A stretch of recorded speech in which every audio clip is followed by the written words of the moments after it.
ایران اس وقت کس پوزیشن پہ کھڑا ہے؟ کیونکہ یہ سوال میں اس لیے کر رہی ہوں کہ ایرانی صدر کچھ اور بیان دیتے ہیں، پاسداران انقلاب کچھ اور کہتے ہیں، علی لاری جان جو ہیں وہ کچھ اور فرماتے ہیں، تو یہ جو کوارڈینیشن کی کمی آ رہی ہے اس سے تو یو ایس اے کو بہت فائدہ ہوگا۔ نہیں، میرے خیال میں ایسا نہیں ہے۔ پریزیڈنٹ پزشکیان نے یہ افسوس کا اظہار کیا اس میں، لیکن ساتھ میں انہوں نے یہ بھی کہا کہ اگر جو ہے یہ بیسز ہیں اور وہاں سے حملے ہوتے ہیں تو ایران کا جواب دینا جائز بنتا ہے، تو اس لیے وہ لاریجانی نے بھی اس بات کو صرف انہوں نے ایکسپلین کیا، اس سے مجھے نہیں لگتا کوئی ایسی کنٹرڈکشن۔ صحیح سر، اب ایک مکس سگنلز آ رہی ہیں کہ ایران جو ہے وہ سیز فائر کرنا چاہ رہا ہے، آپ اس پہ کیا کہیں گے کہ کیا ایسا کچھ ہے؟ دیکھیے، جنگ جاری رکھنا تو کسی کے حق میں نہیں ہے۔ ایران نے میں تو ایسے کوئی سگنل نہیں دیکھے، کیونکہ انہوں نے تو یہی کہا ہے کہ جنگ جنہوں نے شروع کی ہے وہی بند کرے، تو اس سے وہ میرے خیال میں ایران البتہ یہ رسپانس ضرور کرے گا کہ اگر امریکہ کی طرف سے اناؤنس ہو جاتا ہے اور اسرائیل کی طرف سے، تو ایران جو ہے اس کو رسپونڈ کرے گا کہ وہ اگر جنگ بندی امریکہ چاہتا ہے تو ایران بھی اس کو رسپونڈ کرے گا۔ صحیح۔ اچھا سر، ایران کی طرف سے یہ شرط آتی ہے بار بار کہ پہلے امریکہ اور اسرائیل جو ہے وہ حملے بند کرے، اب اس میں کوئی نہ کوئی ثالثی تو ہونا چاہیے جو یہ اس چیز کو نیگوشیٹ کرائے یا بات چیت کرے، تو ڈو یو تھنک کہ کوئی اس میں ثالثی کا کردار ادا کر سکتا ہے؟ ہو بھی سکتا ہے، لیکن ضرورت نہیں ہے۔ میرے خیال میں یہ ممالک جب اس طرح کی صورتحال ہو تو آپس میں بھی بائیلیٹرلی بھی ان ٹچ ہوتے ہیں، کیونکہ اپنے لوگ موجود ہوتے ہیں، صحیح، تو جی وہ ایک دوسرے سے رابطے میں رہ سکتے ہیں۔ سر اب تو رشیا بھی یہ کہہ رہا ہے کہ ہم بھی انڈائریکٹلی اس جنگ میں شامل ہیں، اب یہ جنگ کا دائرہ آپ کو پھیلتا ہوا نظر آ رہا ہے؟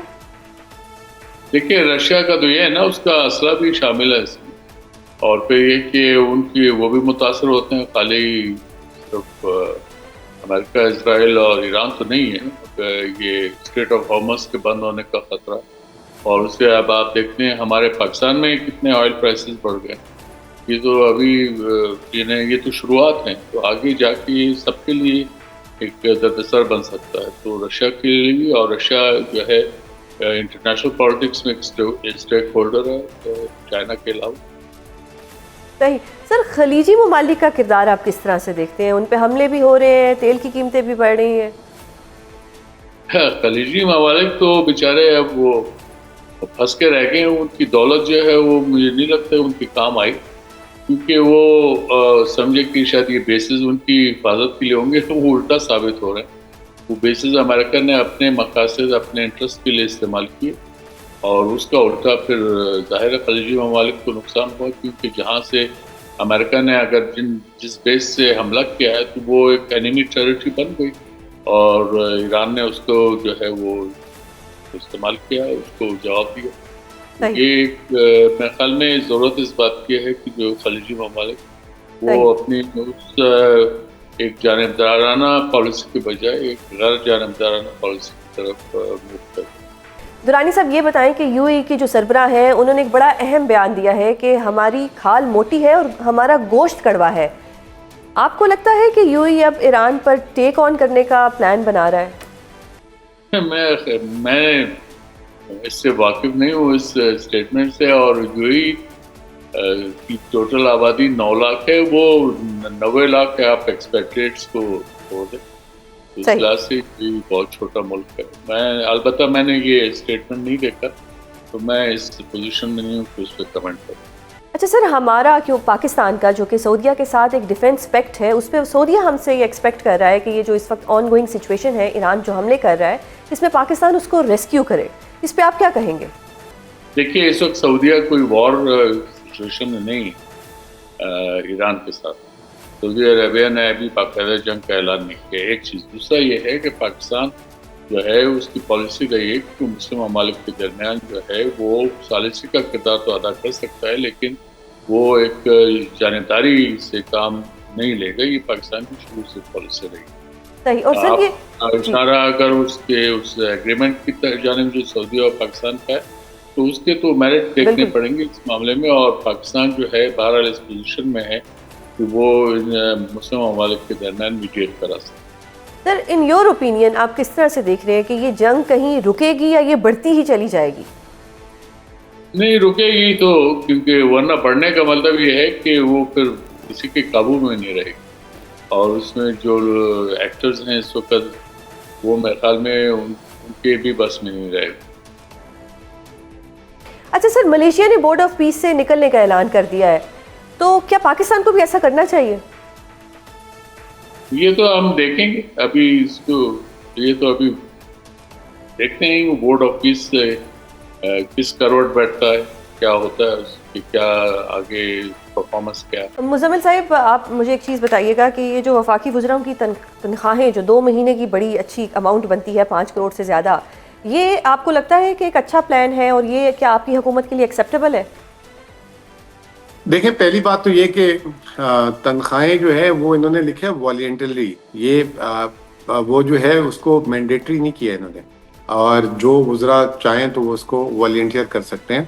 پہلی چیز تو یہ ہے، اور اس سے یہ تاثر یہ دینا چاہ رہے ہیں کہ یہ صرف عوام کے اوپر کڑا وقت ہیں جو ہے ملک میں سیاستدان اور یہ بھی ساتھ شامل ہے. میں پہلے بھی اس بات پہ آپ کو بول چکا ہوں کہ موقف یہ نہیں ہونا چاہیے، موقف یہ ہونا چاہیے کہ کس طریقے سے یہ جو بڑھتی پیٹرول کی قیمتیں ہیں اس کا بوجھ عوام سے کم پڑے. اب آپ یہ دیکھیں کہ ایک آدمی بھوکا مر رہا ہے اور سامنے والا یہ کہہ رہا ہے کہ نہیں، اب میں تم بھوکا مر رہے ہو تو میں تمہیں روٹی نہیں دے سکتا، میں اپنی روٹی آدھی کر لیتا ہوں. یہ تو کوئی بات نہ ہوئی نا، آپ اس کو روٹی پہنچائیں. تو یہ ہمارا جس میں ان سے ڈفرینس ہے. اور دوسری بات یہ کہ ابھی پنجاب نے اور بلوچستان نے سکولز بند کر دی ہیں. ہم 4 ورکنگ ڈے سکولز جو ہے چلائیں گے، اور جمعے والے دن ہم فالتو چھٹیاں نہیں دے رہے. اور دوسرا جو 50% جو اسٹاف روٹیشن کو ہے وہ اس کو کنٹینیو کریں گے. تو ہم ایک دن کی بھی سرکاری یعنی ملازمت آپ لوگ اسکول بند نہیں کر رہے فی الحال، اگر میں یہ ہم مطلب صرف فرائیڈے کو بند کریں گے. اچھا، فرائیڈے. اور اس کے علاوہ جو سرکاری چھٹی ہے، جیسے ویسے پالیسی آ رہی ہے کہ ایک دن کی چھٹی بھی ہوگی. ہم یہ کہہ رہے ہیں کہ جب 50% ورک فرام ہوم ہو گیا اور باقی میٹنگز بھی آن لائن ہے تو پبلک کو سروس ملنی چاہیے. تو سرکاری دفتر 5 دن پورے کھلیں گے لیکن لوگ گھر سے کام کریں گے، اور 50% اس میں، کیونکہ سروس میں ڈیلیوری میں تعطل نہیں آنا چاہیے. آخری چیز یہ کہ ہمارا جو اس میں فوکس یہ ہے، کیونکہ عوام پہ یہ مہنگائی کا بوجھ تو ڈل گیا ہے، ان پہ آمدنی کا بوجھ نہ ڈالیں. آمدنی جو ان کی ہو رہی ہے اس کو ہمیں پروٹیکٹ کرنا ہے، تاکہ وہ اس قابل ہوں کہ یہ مہنگائی کے بوجھ کو حکومت تو کچھ نہیں کر سک رہی، جو وہ تو ڈال رہی ہے، وہ اس کو برداشت کر سکے. تو ہماری پالیسیز ایسی ہوں گی کہ ذخیرہ اندوزی نہ ہو اور لوگوں کے کاروبار بھی متاثر نہ ہو. صحیح. سر مجھے ایک آپ جاتے جاتے ذرا یہ بھی بتا دیں کہ آپ وفاقی حکومت کو کیا مشورہ دیں گے، اس کے بعد میں رانا صاحب کا ٹیک لوں گی. نہیں، وفاقی حکومت میں آج یہی باتیں ہوئی ہیں اور انہوں نے اس مور لیس ساری باتوں پہ ایگری کی ہے. ہمارا اور ان کا بس طریقہ کار میں فرق ہے.